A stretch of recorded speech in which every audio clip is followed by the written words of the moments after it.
volunteer coordinator for this monthly series that we call Words and Lyrics, first Mondays at the first stage. This month we are really pleased to have with us three poets who are brought to us through the Spirit Lake Poetry Series. This series receives funding from the Arrowhead Regional Arts Council and Northern Lights Books and Gifts, and from the College of St. Scholastica's Lee and Rose Warner Fund. They're outreach program partners with organizations and other communities around the Arrowhead.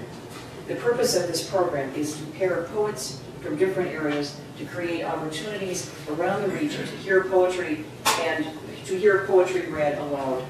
The outreach program benefited also, like so many arts programs, from the Heritage Amendment. And our poets tonight are Deborah Cooper, Ryan Vine, and Francine Sterling. Deborah has been writing for 20 years. She has used poetry extensively in her work as a hospice chaplain, and she frequently teaches writing classes for those who are grieving. She conducts workshops on the interfacing of poetry and spirituality and mentors inmates at the St. Louis County Jail. Deborah is the author of 5 collections of poems, most recently Under the Influence of Lilacs, published by Clover Valley Press this past spring. Ryan Vine's manuscript, Shiv, was a finalist for the 2009 Mae Swenson Poetry Award. His chapbook, Distant Engines, received a 2005 Wyden Keys Award from Backwaters Press, and his poem, Ward Works Hard to Keep You Hidden, a 2010 Robert Watson Poetry Prize from the Greensboro Review. He has recent work in the American Poetry Review, work forthcoming in Plowshares, and his criticism appears regularly in the Minneapolis Star-Tribune. His poems have twice been read by Garrison Keillor on the Writer's Almanac. Ryan Vine is Assistant Professor of English at the College of St. Scholastica in Duluth and the Associate Director of the college's Honors Program. And Francine Sterling.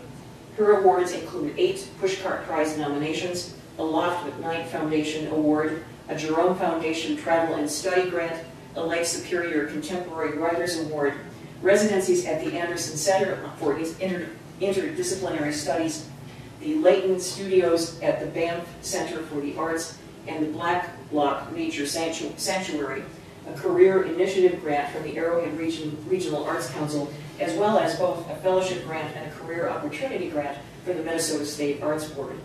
She is the author of 3 collections of poetry, The White Bridge, Every Bird is One Bird, and Nude in Winter. We have a very illustrious panel of readers here today. I should also mention before we invite Deborah Cooper here, this is part of Range of the Arts, an annual event here in Virginia with a number of different wonderful programs taking place. This poster is at the desk over here, and I encourage you to take a look at what's available this week. They're wonderful programs, and to participate often and with great enthusiasm. So, with great pleasure, I present our first reader, Deborah Gordon Cooper.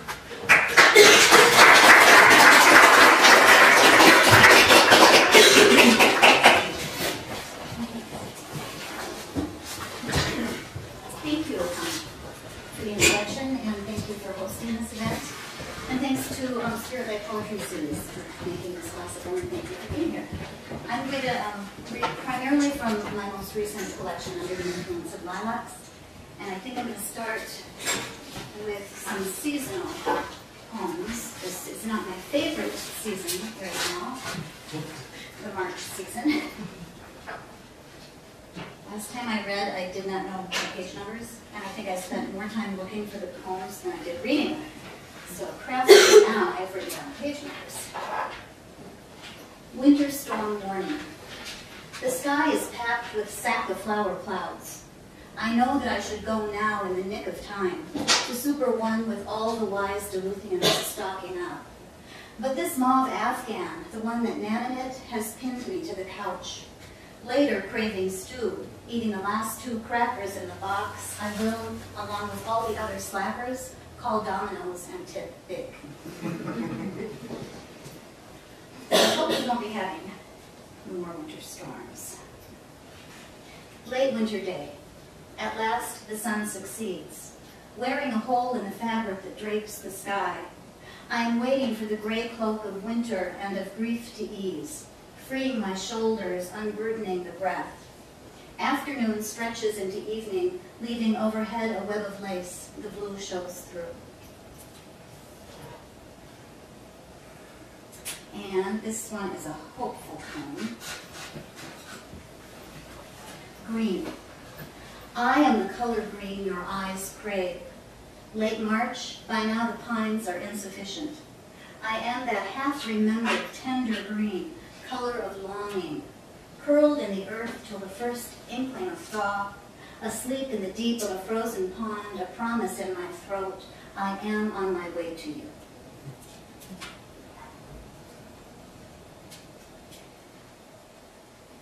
And then I'm going to just spring us ahead into May for a minute here and read the title poem of the book. Under the influence of lilacs.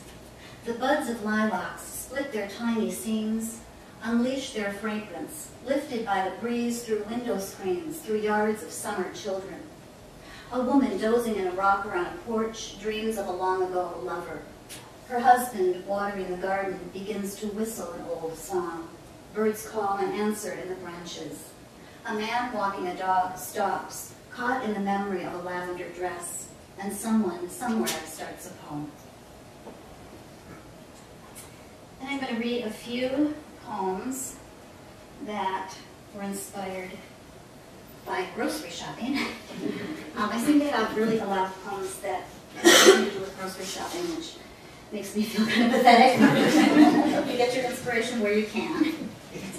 Abandoned. Swimming from sleep, he reaches out across the bed. He sees her slipper still tucked beneath the chair. He is now so easily bruised by any ordinary thing. Wisps of curls caught in the bristles of her hairbrush, left on the dresser. He can almost see her there, the back of her neck, asking for his lips. He drinks his coffee at the window by the kitchen sink, safer there than at the table. He sees a pair of finches at her feeder and turns away. Yesterday it was the peanut M&Ms. He left his half-filled cart abandoned in the candy aisle. And this one is called Tikkun. The man with the overloaded grocery cart insists I go ahead of him. Did he see me looking at my watch? Even though I'm running late, I take the time to help the stooped woman wrestle a bag of dog food to her trunk. Arriving home, she calls her daughter on the phone, as if they'd spoken only yesterday, never mentioning the rift. The daughter's husband walks through the door into an embrace. Later, unasked, he cuts the grass of the widow down the street. From the window she waves, feels brave enough now to sort through Frank's things, pick out a keepsake for each grandchild. 3 states to the east, the gay grandson, long estranged, opens the package, unrolls the bubble wrap, carefully hangs the mirror on the wall. Stones they had collected from that rocky shore when he was small, set in the frame by his grandfather's steady hand.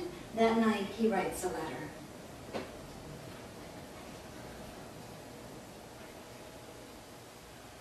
The other Jubilee. Because grocery shopping in a city this size is a social event, a conversation across cantaloupes, a bit of gossip over grapes, self-disclosure in the coffee aisle. Because for weeks following my brother's death, I wore my heart on the outside of my body like a brooch on my coat. Any bump or nudge could fall me, any mundane question send me reeling for the door. I shopped on the other side of town, drove 10 miles out of my way. I made no eye contact. Just one more grocery poem. Lately I've noticed, alone in the house or in the car, occasionally over produce at the market, I talk aloud to myself as if I am a friend of mine. And I'm reminded of the old woman in the old neighborhood. How old was she really? Alone in her garden, nattering on and on. The lush garden, the disheveled house, the house I'd always run my fastest by. And still I keep catching myself, addressing myself out loud as if I am my constant friend, a friend who often tries my patience. Please, I snap unkindly, I just need my space. Offended then, I pout for half an hour.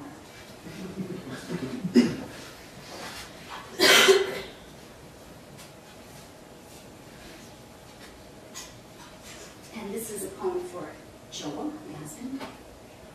Remember your way back. Not as far back as the night you sat beside the dwindling fire beneath the sky spun out of stars and believed that everything was possible. Remember your way back. Not as far back as the day the letter came in the mail, or perhaps it was a package, an answer to the wishes that you'd made with coins and candles and a whispered prayer, that ephemeral glow before your heart scrabbled for the next thing. Remember your way back, perhaps an April afternoon, the polished blue of sky, the sculpted shoreline, the dappled patterns in the water that lulled you to a reverie. And you thought, perhaps you even spoke the thought to the one who walked beside you, the one who in that moment took your hand. Imagine this might be eternity. Imagine that it is. I'll read one more poem from this book, and then I'll read a couple of newer ones. We all wake to the same sun. The woman in the brownstone, the man in the trailer at the end of a dirt road, the boy sleeping in the dumpster seeking refuge from the cold. We live and move in the same circle of light, crossing the sky and sea, the walls and barricades and borders. We whisper the same prayers in 1,000 tongues, peace, the safety of our loved ones, peace. We all shelter the same small flame of hope. We all come to know the weight of grief. We hold our children close. We hold the old ones. We see beauty in a single yellow flower in a field or in a child's hand through the barred window of a cell. We hear beauty in the music of a nightingale, a lark. All over the world we join our voices, singing the way open in every language, singing the shackles free. In different countries, bells or drums call us to prayer. We bow, we kneel, we face the four directions, the same praise in our mouths, the same needs in our hearts. Night falls the same way everywhere, the deepening blue, the dusk, the dark, upon the hungry and the fed, the loved, the lonely. We dream the same dreams everywhere, inside a tent, a penthouse, or a high-rise. Sleep beneath the same soft moon, the same tossed scattering of stars. We all wake to the same sun. I'll just read two more recent poems. I think I can't see that much. I'm good. I mean, I'm keeping time. Through the night. The orange cat dreams of the damaged bird of flight. The baby's whimpering wakes no one, but enters the dream of the nun in the narrow room on the other side of town. A woman turns her back to the man who sleeps beside her miles away. A girl and a boy meet at the edge of the woods, embrace. The bear sleeps dreamlessly. An owl rises from a white pine. A man lies down on his wife's vacant side of the bed, last trace of perfume on the pillow. A woman in a nursing home clutches a rosary. Her grandson in Afghanistan clutches a gun. A prisoner dreams of home. A young girl dreams of running. A mother cries out in her sleep. Her husband, without waking, takes her hand. A woman with a mass of auburn curls makes tea and prays for daybreak. A soldier dreams of loosening a woman's hair. An old man in a coma drifts away, slips into the dreams of the daughter he's not spoken to in years. Something is mended as she sleeps. A man in a cell dreams of flight like the damaged bird. The orange cat stretches in the day's first light. The sun grazes the horizon. And I'm going to close with a poem that I just wrote a couple of weeks ago. I don't know if it makes any sense, but a stirring. The house you live in is the house at the edge of the woods. You are forever looking out. The woods are made of light and shadow. The trees toss the breeze to one another, toss the birds into the sky, always a stirring in the underbrush. In the night, the trees are hung with stars, and you can hear the owl wonder as you wonder. Some nights, the keening of the wolves. You understand this too. Mornings, tea warming your hands, you stand at the window and watch the day begin. And every morning there is something new. You will not turn away until you've found it, or until it has found you. All night you dream you move into the woods, taking only what you'll need, a sack of apples and a candle